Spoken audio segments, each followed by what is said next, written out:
Yo traigo una pequeña exposición, me van a decir hacia este lado, a punto. Traigo una pequeña exposición, ya, ahí voy, sobre este primer tema, que es un tema muy interesante, pero además me gustaría,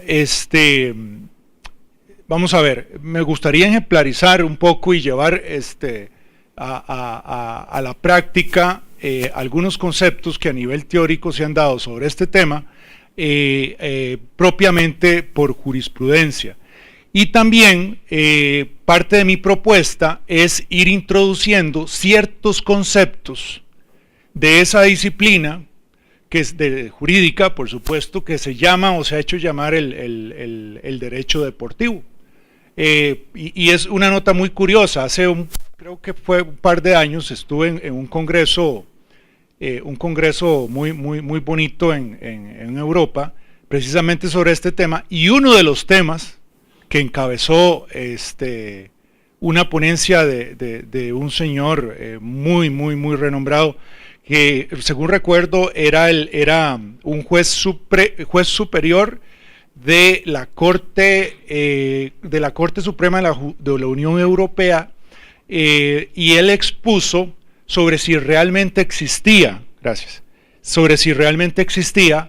algo que se llamara derecho deportivo, ¿verdad? Entonces, y obviamente el Congreso era de derecho deportivo, y él fue ahí a disertar y dijo que a él le parecía que eso no existía como tal, que el derecho deportivo era el conjunto de una serie de especialidades, ¿verdad?, que se englobaban alrededor de un fenómeno jurídico que era el deporte. Y ahí englobaba temas de derecho penal, de derecho sancionatorio, por ejemplo el tema del doping, que es un tema interesantísimo, como se ve dentro del contexto internacional del derecho deportivo, ¿verdad? No sé si ustedes han tenido la oportunidad de leer un poco de eso, de estudiar. Hay críticas fuertísimas porque se quiebra el principio de inocencia. Ahí, según cierto tipo de ordenamientos, el deportista que da positivo es culpable hasta que no demuestre su inocencia. Bueno, otra de esas disciplinas precisamente es en la que pues yo más enfoco mi práctica profesional, que es el derecho de trabajo. Y dentro del derecho de trabajo, ¿verdad? Y dentro de este tema vamos a ver los aspectos relevantes, y yo los dividí en dos. Uno, el contrato de trabajo, y otro, el acceso a la justicia dentro de este fenómeno social, jurídico, que se llama pues la práctica de un deporte. Lo primero que entonces vamos a ver, o que quiero comentarles, es qué tipo de contrato, o de qué tipo de contrato estamos hablando. Como bien lo dice don Manuel, ya yo doy por sentado, estamos hablando de un contrato de trabajo. Y dichosamente, aquí ya no tenemos ninguna duda de que se trata de un contrato de trabajo. Distinto como ocurre, por ejemplo, en muchos países de Centroamérica. Panamá está en esa lucha, Guatemala está en esa lucha. O sea, ahí todavía se cree y se piensa o se sostiene que no se trata de un contrato de trabajo. O sea, que un jugador profesional, en este caso de fútbol, puede prestar sus servicios bajo una figura de servicios profesionales. Bueno, acá, si mal no recuerdo, esto desde los 80s o por ahí, ya no era ni siquiera tema de discusión. Tenemos un contrato de trabajo. Ahora, importantísimo, ¿qué tipo de contrato de trabajo? Y ahí nos encontramos con el principio de que el contrato de trabajo es a tiempo indefinido. Y todos partimos de un concepto o sea, damos por descontado de que eso, no solo eso es lo que dice el código, sino que es lo que más le conviene al trabajador, en este caso, jugador o deportista. ¿Cierto o mentira? Todos damos por descontado eso. Y yo recuerdo, como un dato muy reciente, cuando hubo, la Corte Suprema de Justicia rindió o se le pidió rendir un informe sobre un proyecto de ley que quería venir a regular precisamente la práctica del deporte como trabajo, el informe redactado por un ex magistrado de la Sala Segunda de la Corte Suprema de Justicia, que obviamente es especialista en derecho laboral, decía, o lo que criticaba era que ese proyecto de ley partía de mala forma, que la relación laboral del jugador de fútbol podría ser o era a plazo definido. Y lo veían mal. O sea, criticable eso, porque la relación laboral es a tiempo indefinido y entonces el trabajador, jugador profesional de fútbol puede estar perdiendo derechos. Entonces el otro tema que ustedes pueden ver acá es qué naturaleza tiene este tipo de contratos. ¿Puede ser temporal o a plazo? Yo creo que sí. No les voy a decir que estoy total y absolutamente convencido, pero sí les digo que para mí existen elementos clarísimos que hacen viable que la figura esta contractual pueda válidamente pactarse por temporadas, como realmente ocurre, ¿sí? Y que eso sea entonces o se vuelva un contrato a plazo definido. Hay otro criterio muy interesante que les decía, que ha desarrollado mucho la jurisprudencia, tal vez no mucho, me equivoco, que ha desarrollado algo la jurisprudencia relacionado con los contratos a plazo fijo, y es el criterio de la conveniencia del trabajador. Y aquí don Jorge de una vez me dijo que sí, ¿verdad? O sea, cuando uno litiga un caso de estos en donde se discute si el contrato era a plazo definido o a plazo indefinido, los jueces han dejado un poquito al lado, digamos para un segundo momento, el análisis de si la naturaleza del contrato es a plazo definido o a tiempo indefinido. Y se han puesto a mirar y analizar primero si ese contrato, digamos a plazo definido, es conveniente para el trabajador. Y si sí lo es,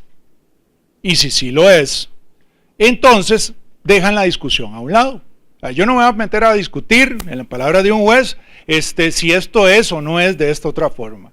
Lo que quiero ver primero es cómo funciona a plazo indefinido y cómo funciona a plazo definido.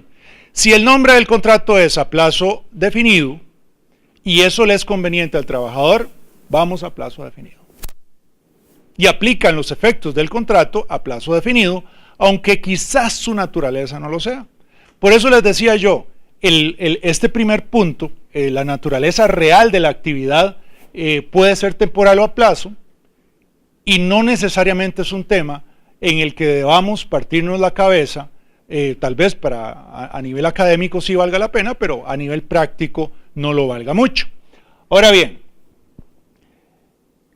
para ir desenmarañando este tema, ¿cómo un contrato a plazo definido puede ser mejor que un contrato a plazo indefinido para un trabajador?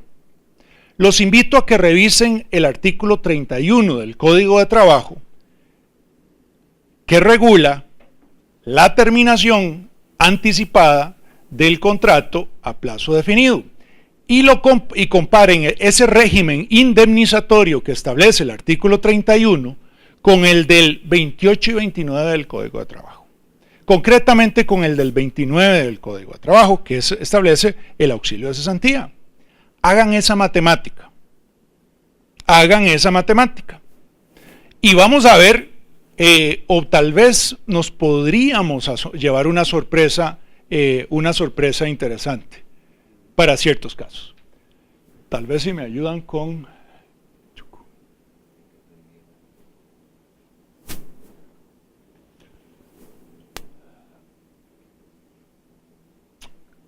Vamos a ver entonces, de seguido, y para no ir consumiendo mucho del tiempo que tenemos, les llevo el 50%. Vamos a ver algunos criterios jurisprudenciales que afectan este tema. Los que, según yo, ¿verdad? O sea, de una forma muy discrecional, son o tienen relevancia en función de el tipo de contratación o de los contratos dentro del marco del derecho deportivo. Les decía, y ya lo vimos, la conveniencia para el trabajador sobre la naturaleza del contrato. Y ahora sí, vamos a ver este otro tema, otro criterio que me parece muy interesante, la matemática de la terminación anticipada del artículo 31. Recuerden que el artículo 31, más o menos, lo que dice es que cuando en este caso, un patrono termina anticipadamente, o sea, antes de la fecha de vencimiento, un contrato, en este caso sería antes de terminar la temporada. Por cierto, creo que el día de mañana, o si no es hoy, ya se anunció que hay un equipo por ahí que está despidiendo o despidió una serie de trabajadores. Pues vea qué interesante, esos trabajadores tocan la puerta de la asociación y les preguntan, miren, pero, o sea, ¿cómo estamos? ¿Verdad? Y entonces hay que hacer la matemática del artículo 31. El artículo 31 lo que dice o establece un régimen de indemnización, un régimen indemnizatorio compuesto. Y ustedes lo van a ver y tiene dos tipos de indemnizaciones. Una fija, que es esta que establece acá, un séptimo de lo ganado con un mínimo de 22 días en este tipo de contratos. De hecho, el artículo 31 dice, un día por cada 7 laborados, ¿verdad? Y después dice que si el contrato es por más, o se pactó por más de 6 meses, que en este caso definitivamente es la regla, ¿verdad? Resulta ser que esa indemnización no puede ser menor a 22 días de salario. Vámonos al artículo 29. Y resulta ser que para un año, o para el año 1, tenemos 19.5 días. En la indemnización fija, pero en el contrato a tiempo indefinido, solo tiene la indemnización fija. La sala segunda y los tribunales laborales han aceptado también la posibilidad, por lo menos a manera de posibilidad, de que adicionalmente puedan verse o incluirse otro tipo de indemnizaciones, ¿verdad? Pero ha sido muy reacia, sobre todo se ha dado sobre la base de hecho yo sufrí un caso de esos como abogado, ¿verdad? En donde a un trabajador que se le despidió dentro de los 3 primeros meses, que uno diría, listo, ¿verdad? Periodo de prueba, resulta ser que se le asignó una indemnización de 3 meses de salario. Entonces no son casos muy aislados, pero existen. Bueno, el asunto es que en el contrato, para el contrato a plazo definido, claramente se establecen esa primera indemnización fija y otra, y lo van a ver, si mal no recuerdo, en el párrafo segundo o párrafo aparte, dice que adicionalmente, en un proceso judicial, ¿verdad?, un trabajador podría pedir una indemnización variable de los daños que demuestre, dice el artículo, de los daños que demuestre, siguiendo la teoría de reparación del daño, ¿verdad? Que en derecho privado parte de la demostración del daño, ¿verdad?, para causar la indemnización. Pero resulta ser, y aquí que también tenemos unas jurisprudencias, en mi humilde y respetuoso criterio, muy peligrosas, de la Sala Segunda de la Corte Suprema de Justicia, que ha dicho que la sala puede brincarse lo que dice ese párrafo del Código de Trabajo y presumir daños. El artículo dice daños que demuestre, comillas. La sala dice que en algunos casos sí puede presumir daños. Ahora sí, unamos todo el paquete. 22 días fijo, más una indemnización variable. Para terminar, conozco y he tenido a mano jurisprudencia, en este caso de un tribunal superior de trabajo, que ha aceptado que para este tipo de contratos, una indemnización de estas variables podría ser el plazo restante que le quede al contrato. Podría ser. Y vean, aquí, les digo, yo estoy de acuerdo. ¿Por qué? El ilustrísimo abogado laboralista y con quien he compartido muchos procesos, lamentablemente en lados distintos de la mesa, lo acaba de decir, por la exclusividad y por la restricción que existe y que ustedes conocen, por lo menos, y estoy hablando de las ligas de fútbol, de que un trabajador pueda terminar su contrato, por ejemplo, a media temporada, o ahora faltando un par de meses para la temporada, y de pronto ir a tocarle la puerta a otro equipo. Listo, terminó el periodo de inscripciones, terminó la posibilidad de ese trabajador de recolocarse en el mismo oficio con otro patrono.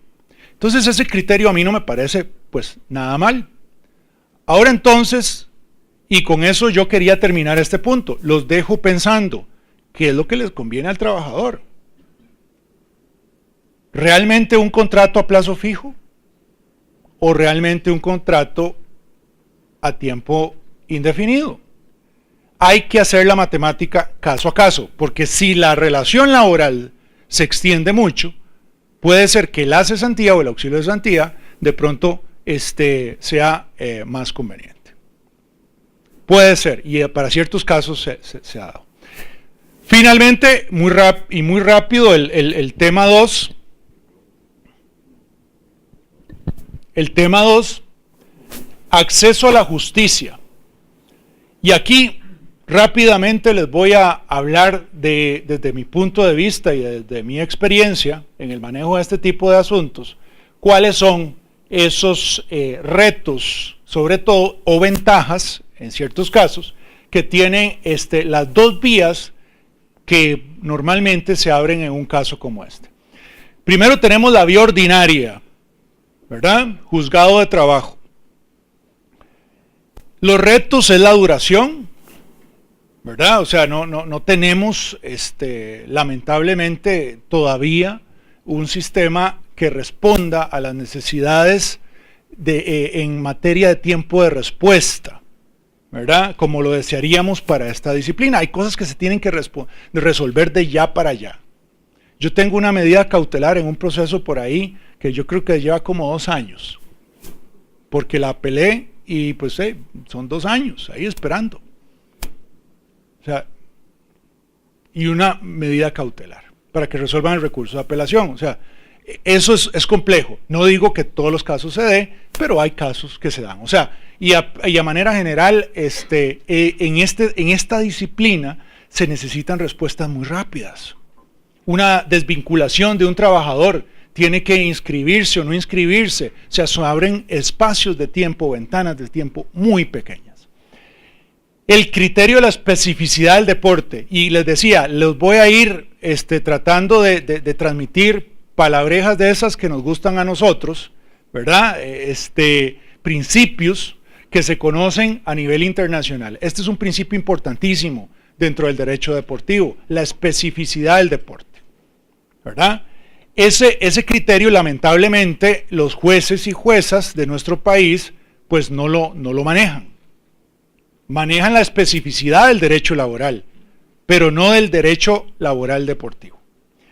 La posición de la federación y de la FIFA, en general, es resolver todo dentro de la casa, ¿verdad?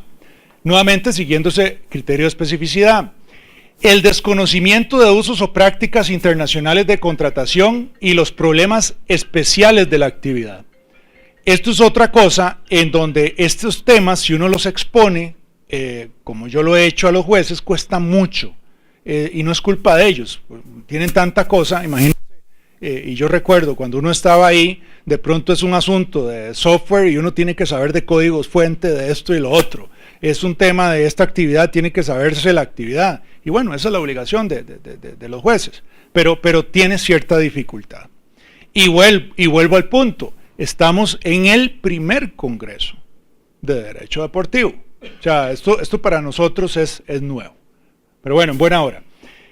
Y el último tema, que ese tema a mí me apasiona y me fascina, es la inconstitucionalidad del eje económico de la actividad. ¿Cuál es uno de los grandes ejes económicos, si no el principal, del fútbol? Roza con el artículo 56 de la Constitución. No roza, es contrario absolutamente. Ese artículo 56 de la Constitución Política, que es un artículo súper bien redactado, ¿verdad? Ustedes lo revisan y lo contraponen al fútbol y ustedes dicen, aquí algo está pasando. Aquí algo está pasando. ¿Qué pasa si el Real Madrid vende a Keylor Navas? Y ojo la palabra que usé, vender a Keylor Navas. O sea, este tipo de relaciones laborales no tienen como eje central solamente la prestación personal de servicios. Tienen además otro elemento económico interesantísimo, y es, sobre la base de la exclusividad, la prestación futura, ¿verdad? Lo que don Steven Bryce llama el mercado de piernas. Si ustedes leen el artículo 56 de la Constitución, ¿verdad? El que yo tengo aquí, con eso voy a terminar, o alguien que me ayude para hacerlo más rápido, ya voy. Sí, y les decía, es lindo, o sea, está bien redactado, bonito.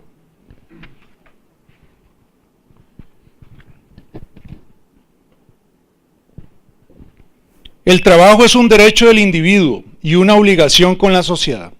El Estado debe procurar que todos tengan ocupación honesta y útil, debidamente remunerada, e impedir que por causa de ella se establezcan condiciones que en alguna forma menoscaben la libertad o la dignidad del hombre o degraden su trabajo a la condición de simple mercancía. El Estado garantiza el derecho de libre elección de trabajo. Vamos a ver si ahora algún trabajador del fútbol, que estamos aquí sobre todo, usando como ejemplo, puede de pronto ir a poner su renuncia, ¿verdad? E irle a tocar la puerta, así de fácil, a otro equipo. Por ejemplo, yo vi un caso muy bonito, un caso de un muchacho, Randall Leal, que precisamente fue todo un pleito, porque lo que él reclamaba era su posibilidad de romper el contrato, para aceptar una oferta que le habían hecho de un equipo extranjero. ¿Por qué no podía ir a presentar la renuncia? Ya. A nivel internacional esto no funciona así. Entonces estos son los temas interesantes que tenemos dentro del asunto, dentro de lo que hemos llamado aquí acceso a la justicia, de este fenómeno tan interesante y tan bonito que es los contratos, la contratación laboral dentro del contexto de un deporte. Muchas gracias por estar acá, gracias al colegio por supuesto por la invitación y cualquier consulta o comentario, ahora lo vemos.